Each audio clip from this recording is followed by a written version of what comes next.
Memang yang banyak akan mendorong untuk di tahun 2023 itu adalah, dari kebijakan moneter dari The Fed ya. Ini akan sangat-sangat, fokus dari para investor ketika dari The Fed ini terus meningkatkan dari tingkat suku bunganya, ini akan, cenderung mendorong dan juga, membuat dari bank sentral di Indonesia, terutama di Bank Indonesia, ini akan meningkatkan tingkat suku bunganya.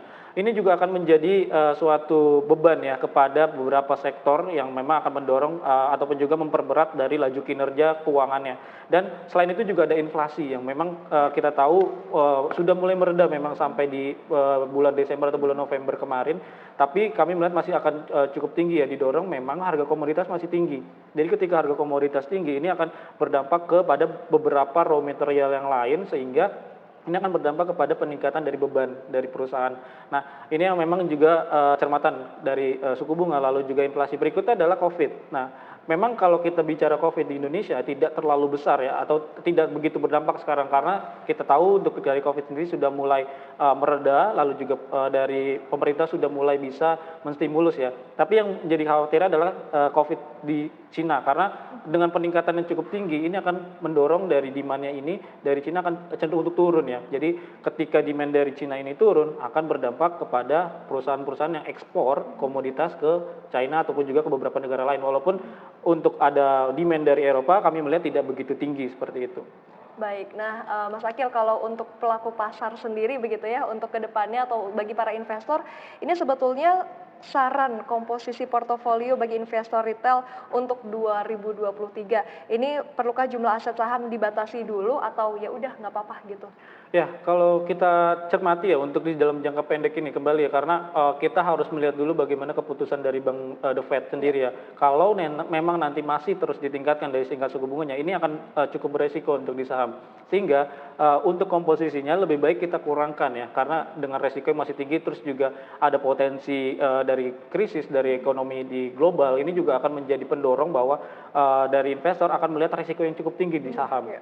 Sehingga nantinya akan ada peralihan ke saham atau instrumen-instrumen yang memang lebih, cenderung aman gitu ya. Dan komposisinya mungkin bisa dikurangin yang tadinya, mungkin dari teman-teman atau dari para investor itu ada di sekitar 80% atau 70%, bisa dikurangi misalnya jadi 40 atau jadi 50% aja. Nah, nanti sisanya kita pindahkan ke aset yang lebih, amanat gitu ya, seperti itu. Oke. Nah, kalau di tahun ini sektor komoditas yang menarik, di tahun depan sektor apa nih Mas yang kira-kira, menarik begitu ya untuk para investor? Ya, kalau di tahun depan kami, ada beberapa sektor yang memang menjadi cermatan yang bisa dicermati ya. Yang pertama ada di sektor komoditas. Kami kenapa masih bilang komoditas ini menarik, tapi, dengan catatan adalah secara jangka pendek ya, karena tadi dari harga sahamnya dari harga komoditasnya ya, itu masih cukup, ada potensi ruang untuk penguatan kembali karena demand dan juga dari supply-nya juga.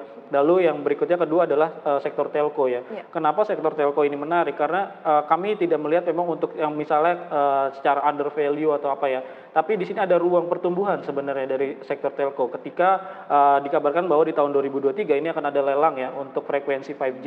Ketika, beberapa ataupun juga dari, emiten telco ini mendapat dari, lelang tersebut, ini cenderung akan meningkatkan pertumbuhan dari kinerjanya. Jadi, kita lebih melihat ada, emiten-emiten atau sektor yang ada ruang untuk bertumbuh. Dan yang ketiga adalah untuk sektor defensif yang memang, ini akan cenderung kami cermati akan dicari ya oleh para investor, seperti misalnya consumer dan juga perbankan. Nah, ini masih, menarik untuk di tahun 2023, dengan tidak menyampingkan beberapa, sektor-sektor misalnya seperti konstruksi dan juga properti yang memang turunnya juga sudah cenderung dalam, tapi catatannya adalah dari, eksternal, dari misalnya dari inflasi, lalu juga dari, Covid, lalu juga dari suku bunga itu masih membebani sektor-sektor tersebut gitu. Jadi yang memang menjadi, cermatan kami ada 3 sektor seperti itu. Oke, Mas Akil, kalau proyeksi untuk rentang pergerakan IHSG di tahun 2023 sendiri ini seperti apa, Mas?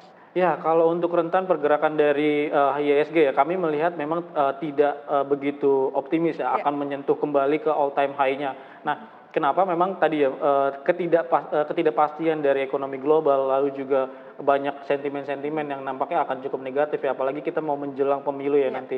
Nah, ini akan menjadi, pemberat dari pergerakan IISG sendiri. Jadi makanya kami, untuk range pergerakannya sendiri ada di kisaran 6.600 sampai level 7.600 untuk pergerakan IHSG selama 2023. Kami lihat bahwa pergerakannya masih akan cenderung volatile di tahun 2023 dan memang tidak begitu atraktif ya untuk dibandingkan pada tahun 2022 atau 2021 seperti itu. Oke, baik.